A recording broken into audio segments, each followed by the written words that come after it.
Il est juste de dire que la Russie a complètement échoué à contrôler la mer Noire. Ce qui devait être un espace sûr où la Russie aurait pu prouver sa supériorité navale sur l'Ukraine est devenu une zone morte pour ses navires. La puissante flotte de la mer Noire du pays est quasi absente après que les missiles et drones ukrainiens en ont détruit un tiers. Désormais, l'Ukraine a plusieurs passages libres en mer Noire vers des ports et terminaux essentiels, dont Vladimir Poutine dépend pour exporter le pétrole russe. Le 14 novembre, l'Ukraine a profité de ces passages qu'elle avait dégagés. L'Ukraine a brisé les défenses russes et détruit la forteresse de Vladimir Poutine en mer Noire, en détruisant plusieurs atouts clés au passage. Le premier de ces atouts est de taille, un terminal pétrolier entier. Dans la nuit du 14 novembre, l'Ukraine a attaqué le port de Novorossiysk en mer Noire avec un barrage de drones et de missiles Neptune, selon Reuters.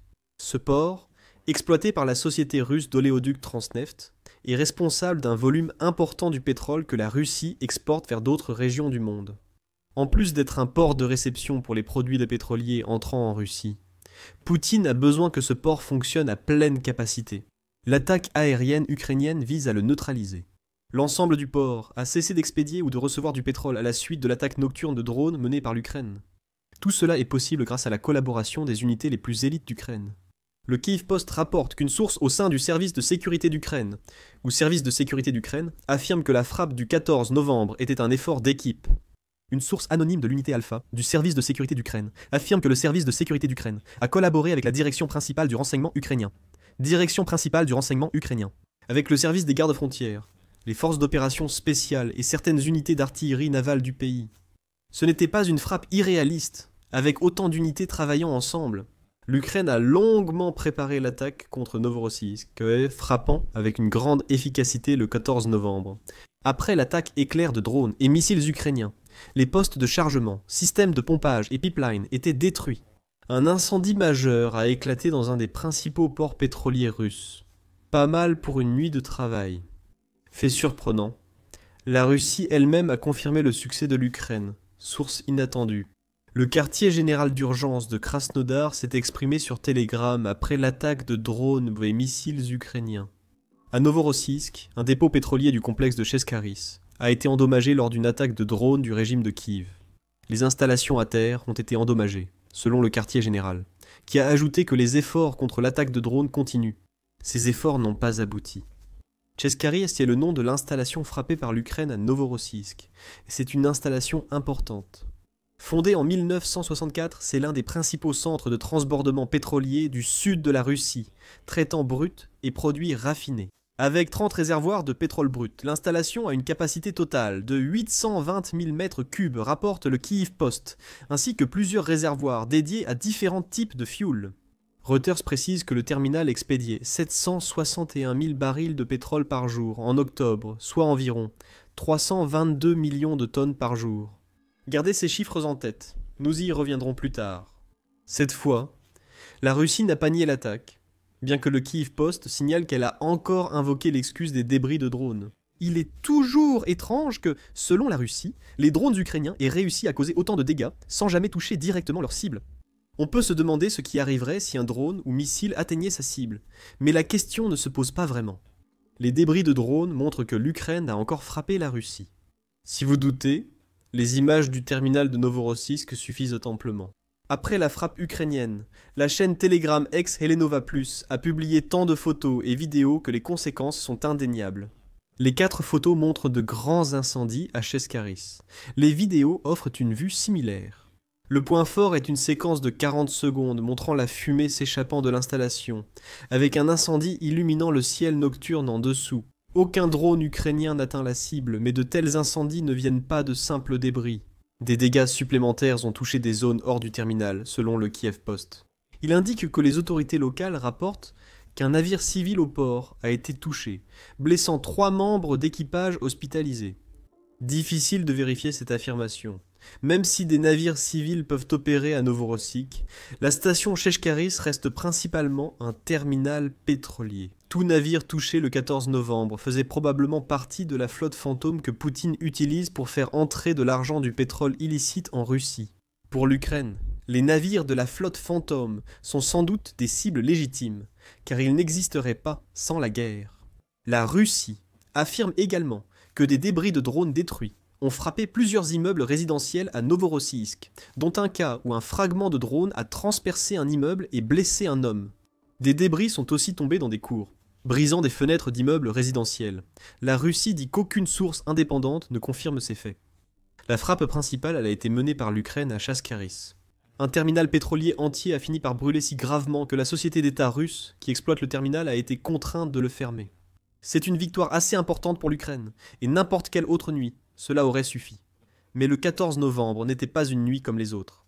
Et Chaskaris n'était pas la seule cible à partir en flammes. Le Kiev Post rapporte que l'Ukraine a exploité de grandes failles dans les défenses russes à Novorossiysk pour détruire plusieurs systèmes de défense aérienne S-400 et les radars que ces systèmes utilisent pour identifier les cibles entrantes. C'est humiliant pour la Russie. Ces systèmes sont censés être précisément les armes que la Russie peut utiliser pour abattre les drones et missiles entrants de l'Ukraine. Le 14 novembre, ils ont échoué si spectaculairement que plusieurs ont été détruits.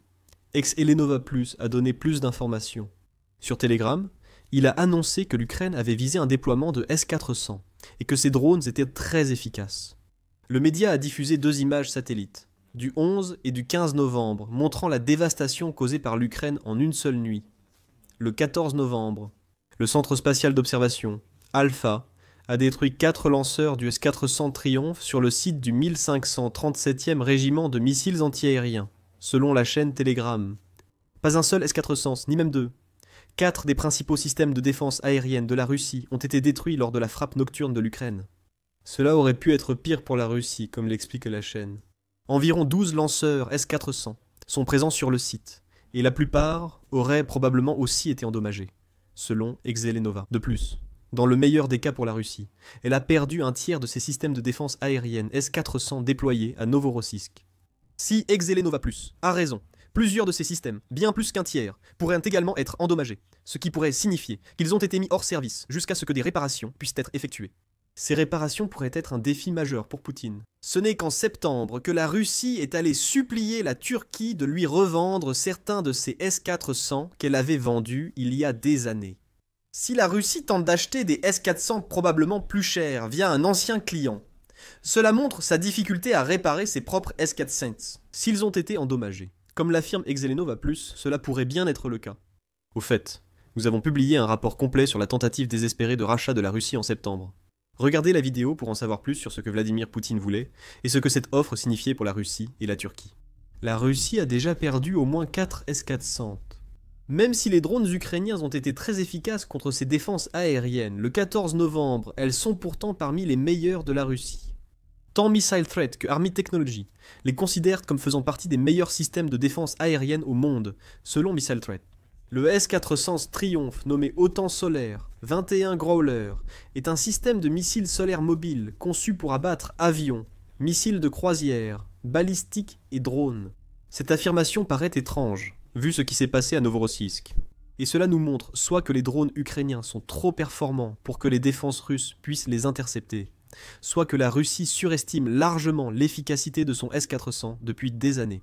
Si c'est la seconde option, la Russie a découvert à ses dépens que seul un véritable test en situation de combat permet de savoir si les affirmations fantaisistes qu'elle fait sur ses armes tiennent la route.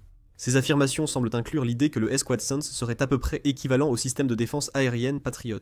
Celui-ci s'est montré très efficace pour l'Ukraine depuis l'invasion de Poutine. Le système est capable de lancer des missiles équipés de l'un des 2 types d'ogives. Le premier est le 48N6, qui est une ogive à fragmentation hautement explosive, conçue pour déchiqueter les cibles, et peut-être faire face à des hordes de cibles entrantes. Le 77N6 est une ogive à impact direct pour frappe de précision. Les 2 ogives pèsent 143 kg soit 315 livres. La technologie militaire précise que le S-400 peut engager toutes les cibles dans son rayon de 400 km, environ 248 miles. Il peut aussi atteindre ses cibles jusqu'à 30 km d'altitude, soit 186 miles. Ce qui devrait signifier que les missiles et les avions de chasse ne devraient pas être capables d'éviter les tirs du S-400 en volant trop haut, au-dessus du système. Le S-400 peut engager 36 cibles lourdes à la fois, ce qui en fait un bon choix contre les attaques de drones ukrainiens. Si cela est vrai, comment l'Ukraine a-t-elle pu détruire au moins 4 de ses puissants systèmes de défense aérienne avec des drones le 14 novembre ? Dans un article de 2024 sur ce sujet, le Global Defense Corps a interviewé le général de division retraité et stratège militaire australien Mick Ryan. Le S-400 est un système de défense aérienne puissant, a reconnu Ryan, mais il présente aussi des faiblesses révélées par l'Ukraine. Pour neutraliser ces systèmes performants, il faut une approche systémique, a expliqué Ryan à Loudbeat. Il ne suffit pas de lui tirer dessus. Il faut aussi neutraliser ses protections, capteurs, armes, défenses aériennes, antimissiles et anti-drones. L'intérêt national l'avait déjà déclaré en avril 2018.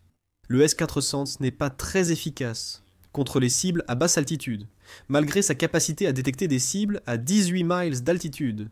Cela ne signifie pas grand-chose quand un missile ou drone ennemi fonce vers le S-400. Peut-être que cela explique comment l'Ukraine a réussi à détruire autant de S-400 le 14 novembre. Nous savons déjà que les drones longue portée de l'Ukraine peuvent voler très près du sol lorsque c'est nécessaire. En octobre, United 24 a indiqué que l'Ukraine utilise des drones ultra légers, Sky Ranger, capables de voler bas, ce qui les rend probablement idéaux pour éviter les missiles S-400. Nous ne savons pas avec certitude si c'était ce type de drones qui ont été utilisés le 14 novembre, mais il y a de fortes chances que ce soit le cas. Cependant, il y a quelque chose que Ryan a mentionné dans sa déclaration à propos des faiblesses du S-400 qui mérite d'être répété. Les capteurs, ou plus précisément, les capteurs et les radars. En plus du terminal pétrolier et des S-400 détruits par l'Ukraine le 14 novembre, les drones du pays ont aussi visé 2 systèmes radars essentiels aux défenses aériennes russes pour repérer les drones ennemis. Le Kiev Post a déclaré avoir parlé à une source du service de sécurité d'Ukraine confirmant les frappes sur les S-400. La source a ajouté que 2 radars clés ont également été touchés. Le radar d'alerte précoce 96N6 Cheeseboard et le radar d'acquisition de cibles 92N6 Gravestone, rapporte le Kyiv Post. Ces 2 systèmes servaient à détecter les drones et missiles ukrainiens. Sans eux, les S-400 russes tiraient sûrement à l'aveugle. Il semble qu'il y ait une certaine confusion au sujet du Cheeseboard. Le Kiev Post l'appelle 96N6, mais d'autres parlent du 96L6. Radar Tutorial est l'une de ces sources, et si c'est le même radar, le média indique que l'Ukraine a neutralisé un système radar puissant.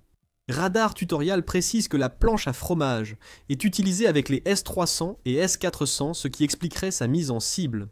Et qu'il utilise une antenne à réseau phasé qui comporte 96 rangées rayonnantes. Il est également conçu pour sauter de fréquence, ce qui minimise l'efficacité du brouillage. Et cela devrait permettre au radar de détecter des cibles même lorsque des systèmes de guerre électroniques sont déployés. Le Cheeseboard peut suivre jusqu'à 100 cibles en même temps. Les drones font partie de ces cibles, comme les hélicoptères, avions et missiles. Deagle précise que le Cheeseboard peut suivre des cibles des 580 km, soit environ 360 miles.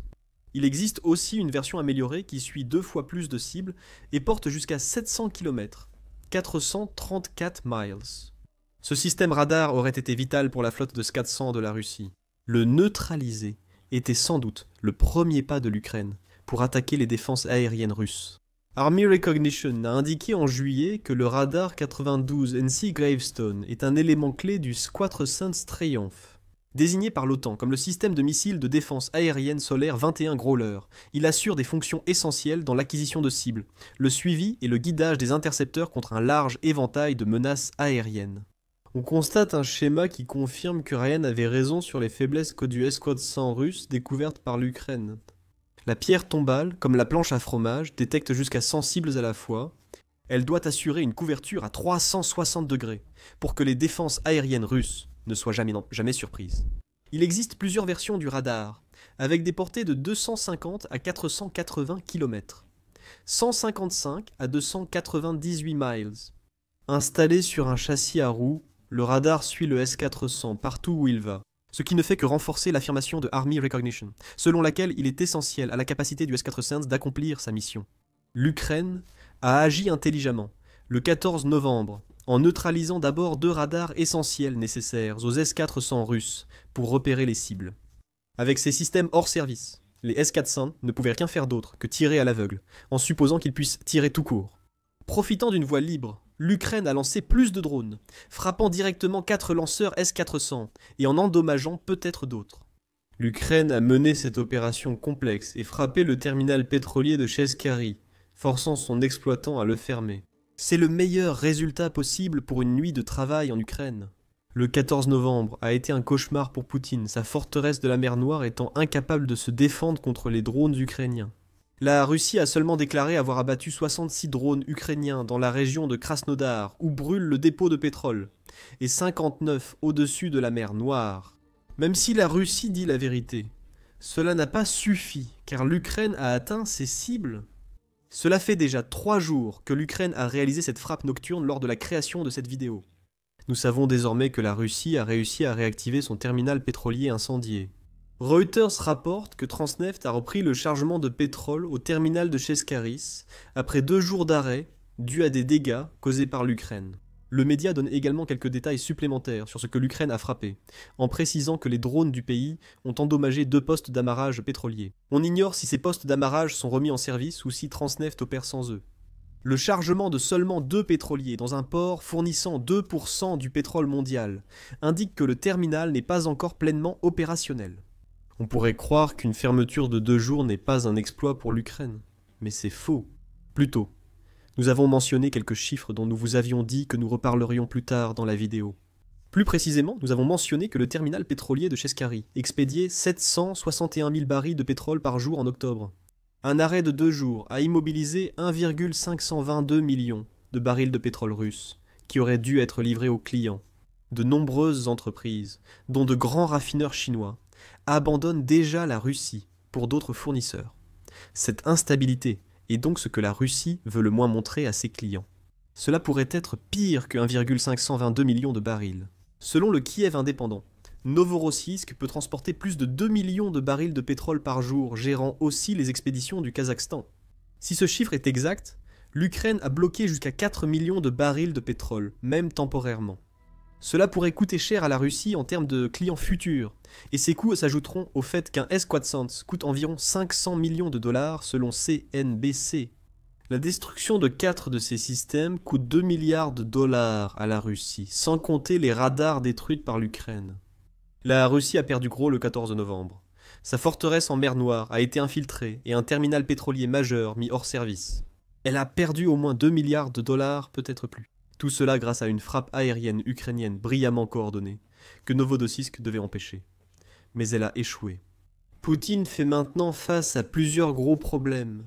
L'Ukraine a tiré ses missiles à Flamingo sur la Russie lors d'une puissante frappe de représailles, peu avant de viser Novorossiysk. Nous avons publié une vidéo sur les réussites de l'Ukraine. Allez la voir pour en savoir plus. Si cette vidéo vous a plu, abonnez-vous à The Military Show pour voir d'autres frappes de drones ukrainiennes récentes et impressionnantes contre la Russie. Et merci comme toujours de nous avoir regardés.